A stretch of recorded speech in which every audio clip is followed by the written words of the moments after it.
இந்த ஒரு மை இருந்தால் போதுங்க, நீங்கள் நினச்சது எல்லாமே நடக்கும்.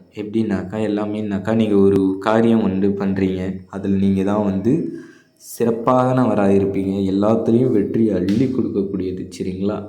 நீங்கள் எந்த காரியம் பண்ணாலும் சரி, இதுதான் அதுன்னு இல்லை, எல்லாருமே தொழிலுக்கு முக்கியமாக சொல்லணுன்னாக்கா தொழிலில் நிறையா லாபம் உங்களுக்கு அள்ளி கொடுக்கும். சரிங்களா? உங்களுக்கு தோல்வின்றது இந்த மை வச்சிங்கன்னா வரவே வராது. எல்லோரும் வசியம் ஆவாங்க. சரிங்களா? ஆண் பெண் வசியத்துக்கும் சரி, அதுக்கு தனியான மை இருக்குது. அதுக்கு வேணுன்னா கூட நான் நிறைய பேர் பண்ணி தந்துட்டுருக்கேன். இந்த மை கேட்டிங்கனாக்கா இது நீங்கள் நினச்சது எல்லாத்தையும் நடத்தி கொடுக்கும். இப்போ ஒரு முக்கியமான காரியம் 10 பேர் போகிறீங்க, அதில் நீங்கள் தான் தனியாக தெரிவிங்க. சரிங்களா? அதில் நீங்கள் தான் வெற்றியாளராக தெரிவிங்க. உங்களுக்கு முக்கியமான காரியங்கள் நீங்கள் நினச்சது ஒன்று, நீங்கள் ஆசைப்பட்ட எல்லாத்தையும் எடுத்துகிட்டு கொடுக்கும். சரிங்களா? உங்கள் ஆசை ஒரு கார் வாங்குறதா இருக்கலாம், பெரிய பணம் சம்பாதிக்கிறதா இருக்கலாம், புது வீடு கட்டுறதா இருக்கலாம், எல்லா ஆசையும் நிறைவேற்றி கொடுக்கும். நீங்கள் இதை வச்சுட்டு வந்தீங்கன்னாக்கா டெய்லியும் புது புது ஆசையும் நிறைவேறிட்டே வரும். வேணும்னா காண்டாக்ட் பண்ணுங்கள். வாழ்க வளமுடன்.